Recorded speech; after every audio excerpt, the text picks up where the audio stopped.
Muy buenos días a todos, compañeros. Vamos a dar inicio con la primera conferencia magistral de esta jornada tan interesante y vamos a darle la bienvenida al doctor José Martín Castro Manzano, quien es licenciado en Filosofía y maestro en Inteligencia Artificial por la Universidad Veracruzana. También es doctor en Filosofía de la Ciencia por la Universidad Nacional Autónoma de México y tiene formación en Ciencias Computacionales por la UAP. Es miembro del Sistema Nacional de Investigadores, miembro de la Academia Mexicana de Lógica, del Grupo Mexicano de Lógica y Computación de la Sociedad de Lógica, Metodología y Filosofía de la Ciencia en España, y ha sido de la Sociedad Mexicana de Inteligencia Artificial. Entonces, sin más preámbulos, pido que le demos la bienvenida a este doctor. Le agradecemos a todos su presencia aquí y, señor, por favor. Muchas gracias. Primero quiero agradecer al doctor Manuel Campos por continuar con esta iniciativa. Es muy importante. Lo que vengo a presentar ahora es parte de un proyecto que estamos elaborando en lo que he llamado Laboratorio de Ingeniería Filosófica. Espero que sea de su interés. Y el título de la presentación es Volver a los términos. Y por términos estoy pensando literalmente en estas estructuras sintácticas que podríamos asociar con la lógica tradicional o lógica aristotélica. Entonces la pregunta, volver a los términos, podría reinterpretarse como una pregunta como la siguiente: ¿tiene sentido volver a utilizar la sintaxis aristotélica? ¿Tiene algún sentido? ¿Tiene alguna ventaja? ¿Tiene alguna utilidad ahora? Y para eso quisiera comenzar con una cita de Lewis Carroll en El juego de la lógica, donde dice que estas 7 palabras son como de suprema utilidad cuando le preguntan a alguien qué es la lógica, ¿no? ¿De qué trata la lógica? Palabras como proposición, atributo, término, predicado, ¿no? Universal, que son palabras que a lo mejor para fines de la lógica contemporánea ya no son tan relevantes, sobre todo el concepto de término. Siguiente, por favor. Sin embargo, si consideramos cierto tipo de ejemplos, podríamos ver por qué la idea de término sigue siendo relevante. Por ejemplo, si vemos esa diferencia que está ahí, creo que es muy fácil notar que no es correcta, ¿no? Basta con sustituir, siguiente, por favor, basta con sustituir el término humanos con el término reptiles y a partir de premisas verdaderas obtenemos una conclusión falsa. Es una inferencia apodíctica y cuando preguntamos si es correcta o incorrecta, parece que es muy fácil determinarlo, ¿no? Entonces, en ese sentido, parecería que hablar de términos no tiene tanto sentido. Podríamos seguir utilizando nuestros sistemas de primer orden tradicionales. Siguiente, por favor.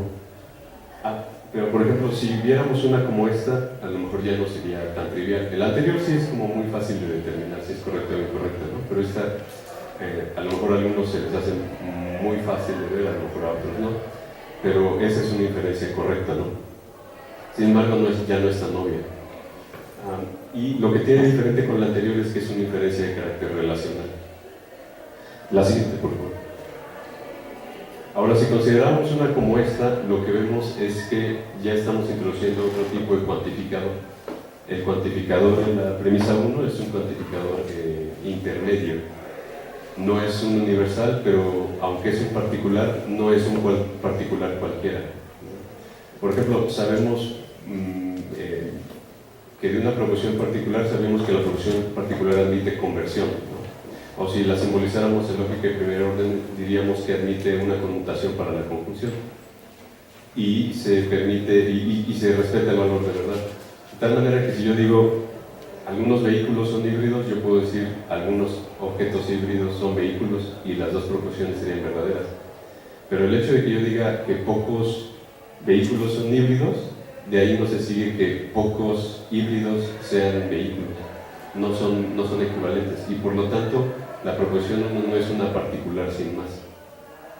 Y la pregunta es cómo podemos hacer esto en primer orden. Siguiente, por favor. O por ejemplo esta, ¿no? Que todavía me parece que es menos obvia. Si tenemos todos, menos 3 actores, tienen más de 18 contratos y como mucho 8 niños no son actores y exactamente 6 contratos no son lucrativos, bueno, de ahí se sigue que todos, excepto 11 niños, tienen más de 12 objetos lucrativos. Y la pregunta es si eso es correcto o incorrecto. Y la otra pregunta es si podríamos hacerlo con lógica de primer orden. No, tal vez. La siguiente, por favor. O esta, por ejemplo, ¿no? Que sería una inferencia más bien de carácter modal. En este caso tendremos 2 proposiciones de dicto, ¿no? La primera, necesariamente los mamíferos son vertebrados, es de dicto, luego tenemos una proposición sin más y al final otra de dicto. Y también podríamos preguntar si es correcta o incorrecta, ¿no? Y la siguiente, por favor. O esta, por ejemplo, menos del 25% de filósofos estudian lógica, 25% de filósofos son jóvenes mexicanos, por lo tanto algunos jóvenes mexicanos no estudian lógica. La pregunta sería si es correcta o incorrecta y si con la lógica de primer orden podemos resolver. De nuevo, tal vez, o tal vez podríamos utilizar los términos y volver a la sintaxis tradicional. Vamos a ver. Siguiente, por favor. Bueno, después de esta, digamos, especie de motivación, lo que pienso hacer es explicar un poco lo que llamo la visión de la edad de la lógica. Luego voy a hablar sobre un método de árboles para una lógica de términos y al final voy a cerrar con algunos comentarios finales. Espero que sea de su interés. Siguiente, por favor. Bueno, entonces, la pregunta es, ¿cuál es la idea de lógica? ¿No? Y pues ideas de lógica tenemos muchas. Aquí están como 2 muy sencillas, ¿no? Que la lógica trata de inferencias, sería una visión tal vez más sintáctica, y otra que dice que la lógica trata de la preservación de información, que sería tal vez una idea más semántica. Usualmente decimos que la lógica trata con la preservación de la verdad, es un modo de decirlo. Y para hacer este estudio de inferencias o de la preservación de verdad, pues lo que solemos hacer actualmente es utilizar lenguajes de orden n, ¿no? De orden 0, que sería la lógica proposicional, o de orden 1, como sería la lógica de predicados o lógica cuantificacional, ¿no? O la lógica de primer orden, pero ya con identidad, ¿no? Siguiente, por favor. Y bueno, ¿qué es lo que tenemos o qué ventajas tenemos con los lenguajes de orden n? Pues que ya tenemos una serie de sistemas bastante bien definidos y desarrollados, axiomatizados. Ahí, por ejemplo, tenemos una axiomatización de la lógica de primer orden con identidad y un par de reglas, ¿no? Que nos permiten demostrar prácticamente todo lo que usamos en la lógica de primer orden con identidad.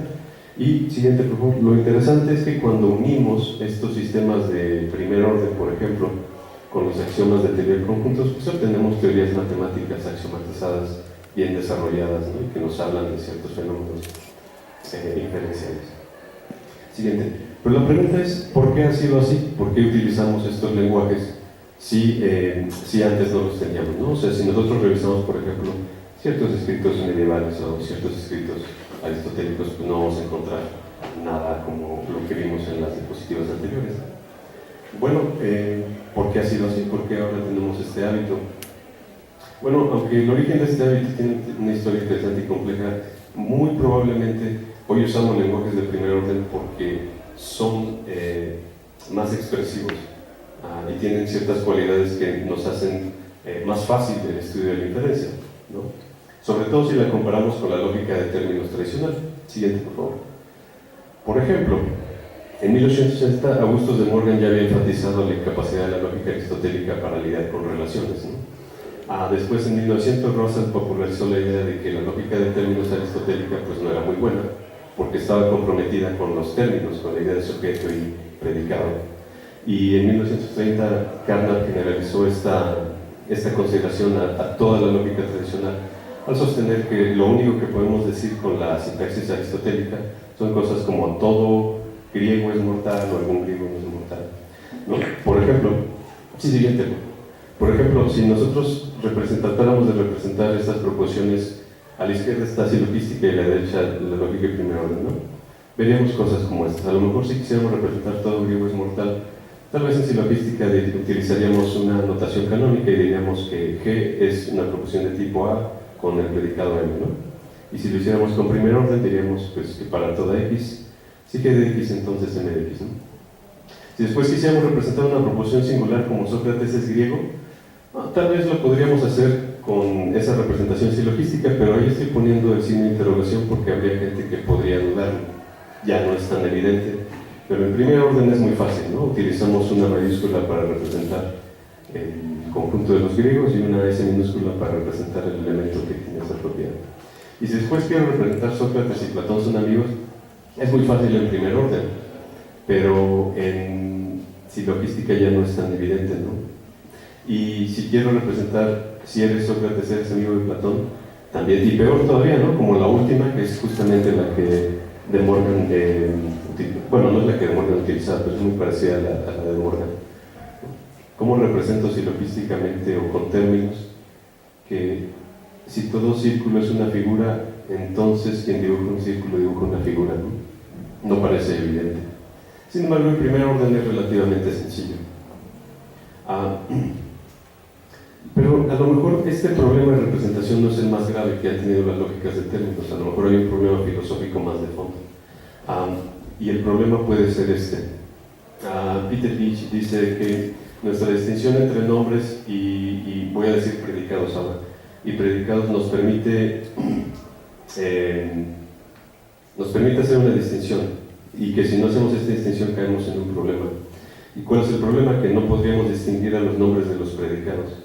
Pero si la función de los nombres es nombrar y la de los predicados es predicar, y yo admito que ambos son términos y los términos son intercambiables, va a resultar que ahora un predicado va a poder nombrar y un nombre va a poder predicar.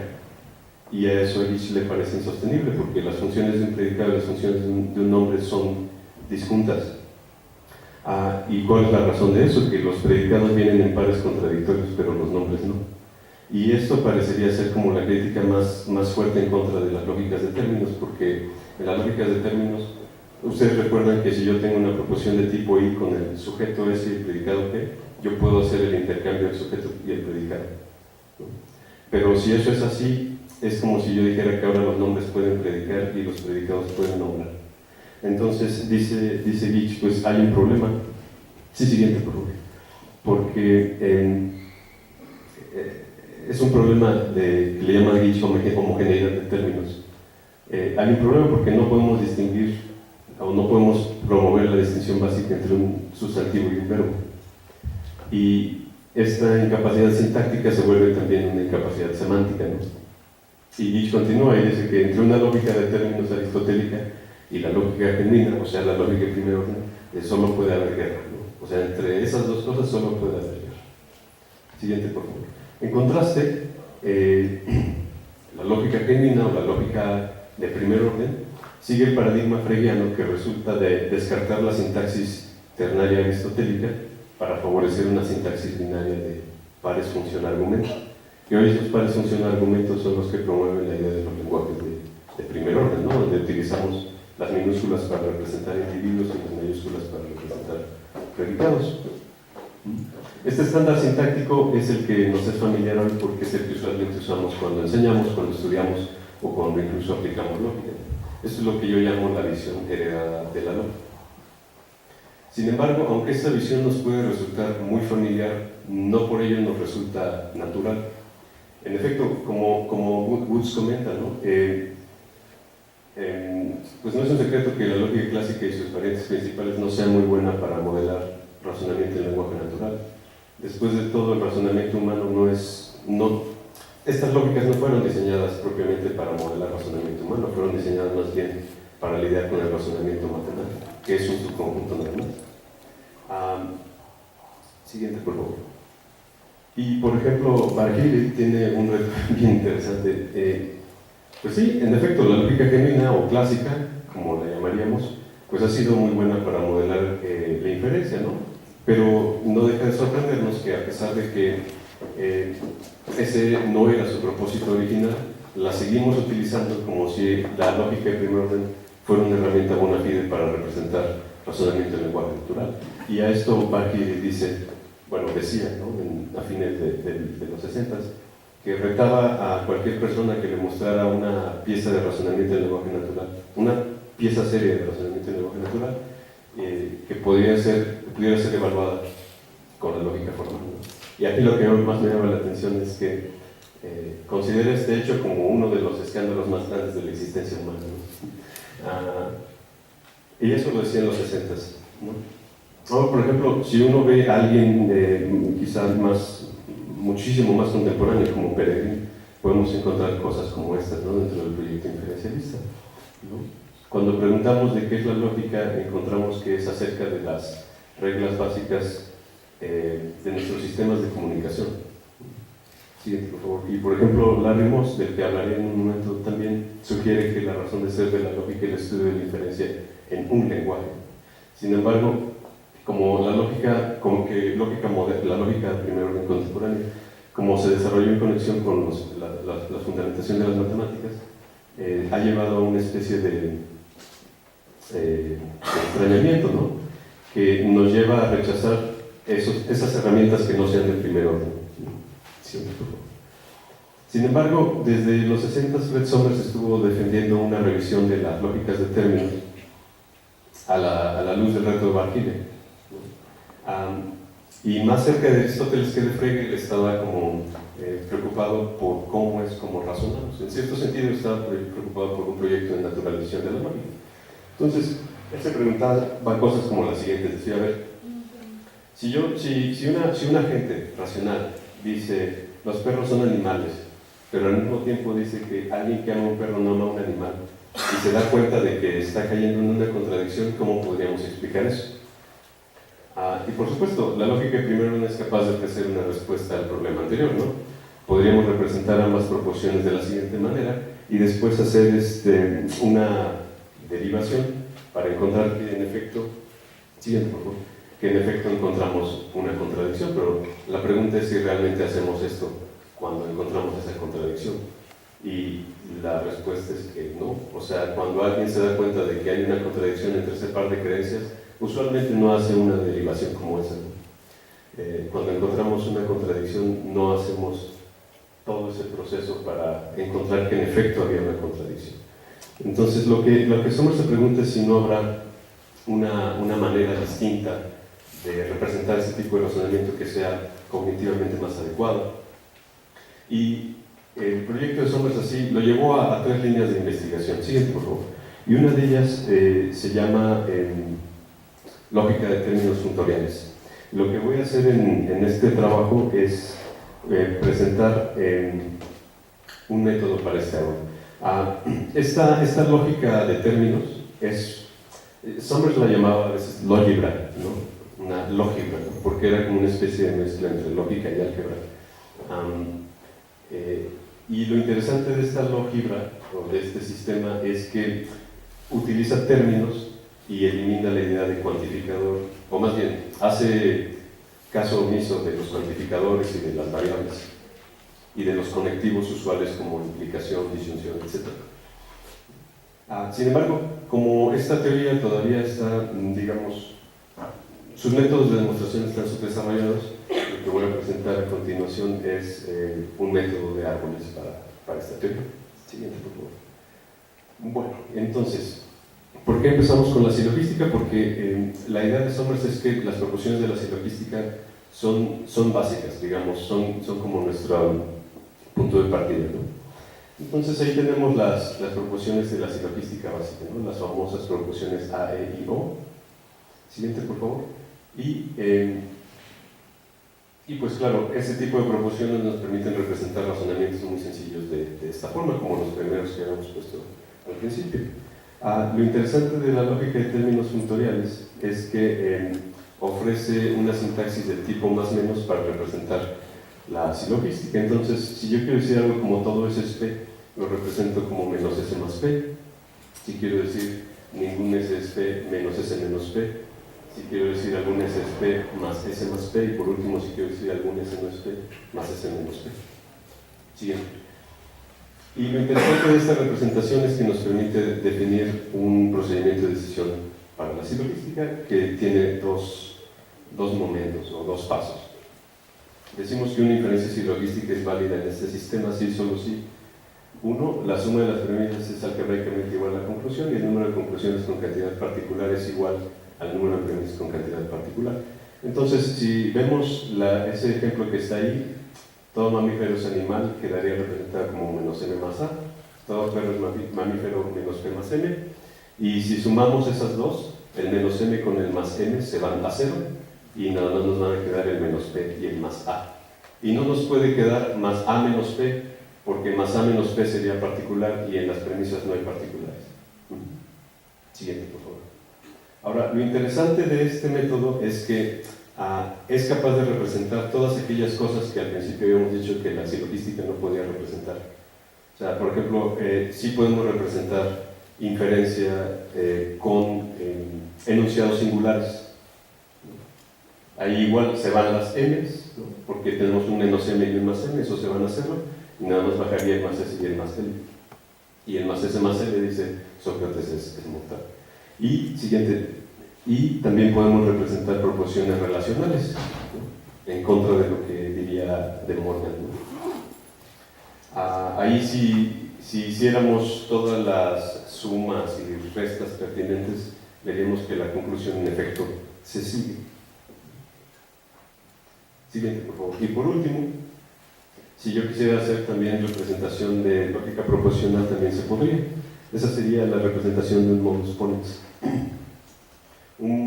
Si eres Sócrates, eres amigo de Platón, sería algo así como menos s más p. Eres Sócrates, sería como más s, pero el menos s con el más s se van a 0 y nos queda más p, que es justamente la conclusión. Siguiente, por favor. Ahora, estos ejemplos están diseñados para mostrar que esta lógica de términos es capaz de modelar un gran rango de inferencias, prácticamente las mismas que la lógica de primer orden. Sin embargo, podemos encontrar algunos ejemplos de razonamiento en lenguaje natural que se pueden representar en TFL, pero que no es evidente cómo se pueden representar en la lógica de primer orden. Por ejemplo, si consideramos estas tres, podríamos verlo. Aquí nada más voy a considerar la primera y la última. La primera es el caso de la transformación de voz, ¿no? El cambio de voz activa a voz pasiva, o al revés. Si yo digo que Platón educó a Aristóteles, yo puedo concluir que Aristóteles fue educado por Platón. Y el primer enunciado que dice EPA, ahí, digamos, no queda claro por qué podría, no es obvio por qué la relación de educar podría admitir este tipo de simetría. Y si yo lo quisiera meter en la lógica de primer orden, tendría que meter una premisa extralógica para justificar. O no extralógica, pero por lo menos tendría que decir que ese en realidad es un argumento antinemático.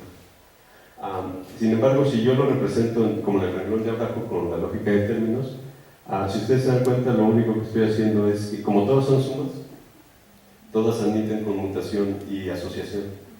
Entonces, si yo literalmente hago una asociación y luego una conmutación, puedo pasar a Aristóteles al principio y dejar a Platón al final, sin necesidad de apelar a otras premisas. Pero ese no es el que más me sorprende, el que más me sorprende es el último. Si yo digo que Platón educó a Aristóteles con un diálogo, parece bastante evidente que yo puedo concluir que Platón educó a Aristóteles, así sin más.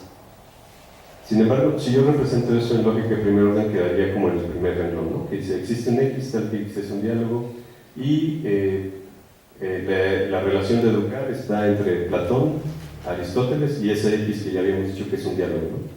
Y de ahí concluimos pues, que Platón educó a Aristóteles, pero no es obvio cómo podemos hacer eso, porque la primera ocurrencia de la relación E es ternaria y la segunda ocurrencia de la relación E es binaria. Y tampoco parece evidente cómo se puede hacer de manera inmediata, sin embargo, con la lógica de términos sí. Si ustedes ven en el último renglón, el que desaparece es el T, porque hay unas reglas que nos permiten hacer eso. Siguiente, por favor. Esas reglas son estas de aquí. Ahora, ¿por qué estoy haciendo esto así? Lo estoy haciendo a propósito para que se vea así como que es mucho. Porque de lo que quiero convencerlos es de que podemos desarrollar un método mucho más sencillo que nos permite representar las capacidades inferenciales y expresivas de este sistema. Entonces, para eso lo que voy a hacer ahora es... siguiente, por favor. Lo que voy a hacer ahora es proceder en tres pasos. Primero voy a ofrecer cuáles serían estas reglas, después voy a mostrar aplicación de estas reglas en ciertos contextos inferenciales y por último solamente voy a comentar en qué sentido el método funciona. Entonces, el paso 1, ¿no? Pues las reglas son las siguientes. sea, si tenemos una proposición de la forma menos A más menos B, vamos a abrir como si fuera una proposición disyuntiva, ¿no? Y vamos a introducir un superíndice. Para las reglas que empiezan con un menos, el superíndice puede ser cualquier natural. Para las reglas que empiezan más, me voy a ir en serie como si fuera una conjunción y voy a introducir un índice y ese índice tiene que ser nuevo. Siguiente. Entonces, por ejemplo, si yo quiero representar un silogismo típico como un bárbaro, así se vería el árbol de ese bárbaro ya con la sintaxis terminística. Entonces, si ustedes ven, este es un método refutacional que al final pues, va a funcionar con la idea de la reducción del absoluto. Entonces, si ustedes ven, tenemos la premisa 1, la premisa 2, después la conclusión, y lo que hacemos es negar la conclusión, pero la negación es el mismo signo menos, y ahí procedo algebraicamente, y entonces digo menos por menos para la S, me queda más S, y menos por más para la P, me queda menos P. Y como me quedo con una regla que empieza con más, voy a ir hacia abajo en serie, e introduzco un índice, entonces me va a quedar más S en el índice 1, menos P en el índice 1, y después las otras dos, como empiezan con menos, van a abrir.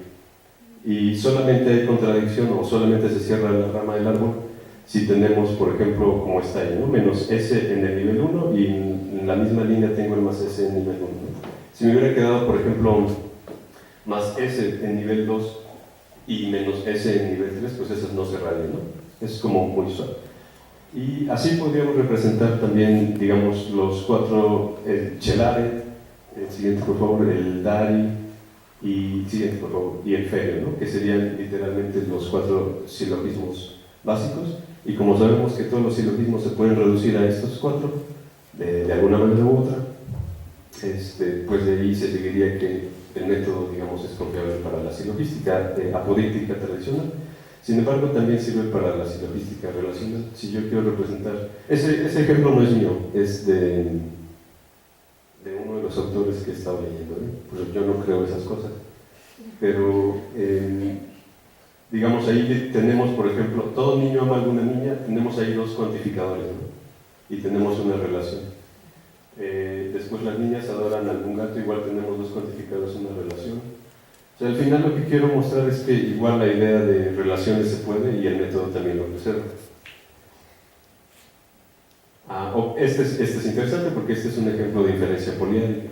O sea, si yo digo que algún hombre ama a una mujer, yo simplemente puedo concluir que algún amante es hombre, lo cual no es evidente en lógica de primer orden. Esta no se puede a menos que uno ingrese premisas extra, pero esta sí se puede aquí. Y bueno, el árbol muestra que en efecto es una inferencia correcta. Siguiente, por favor. Y no solo eso, cuando le quitamos los índices, lo que tenemos es que el método funciona igual para la lógica proposicional. Ahí, por supuesto, bueno, voy a hacer un comentario al final sobre eso, pero digamos que igual, ahí funciona igual para la lógica proposicional. Entonces, lo que quiero mostrar es que este método de TFL y sus árboles funcionan para la silogística apodítica, la silogística relacional y la lógica proposicional. Y que además nos permite modelar cosas que no necesariamente se pueden modelar con primer orden. Entonces tal vez a lo mejor sea un sistema muy competente. Y por último, bueno, no voy a hacer aquí las demostraciones, pero se puede justificar que el sistema es confiable en el sentido de que las inferencias válidas con las reglas originales producen árboles completos y cerrados, y cuando tenemos árboles completos y cerrados son reglas, ¿no? Son inferencias que se pueden hacer con reglas, ¿no? Pero digamos, ahora si volvemos por ejemplo de regreso ya con estos árboles a representar aquellos argumentos, bueno, en efecto notamos que ahí hay una contradicción, ¿no? Y si comparamos por ejemplo el árbol de TFL con el árbol de una lógica de primer orden, pues también se puede ver un poco cómo se reduce la complejidad, porque como estamos eliminando cuantificadores y otros conectivos, reducimos un poco también el tiempo y el espacio. Eso todavía está por demostrarse, esto es una conjetura a partir de lo que hemos visto, pero la demostración no la tenemos. Sin embargo, ¿qué es lo bonito de este método, de este sistema? Que lo podemos extender para modelar esas inferencias que habíamos puesto al principio. O sea, una inferencia como pocos vehículos son híbridos, como la que habíamos puesto al principio, se puede mostrar que es válida con una modificación de la sintaxis de términos. Y podemos entonces representar cuantificadores intermedios. Siguiente, por favor. Y también podemos representar cuantificadores numéricos. Ahora, este todavía está en desarrollo porque tenemos un problema con las inferencias inmediatas. Entonces, todavía quiero ser cauto con respecto a esta, porque las inferencias inmediatas parece que funcionan.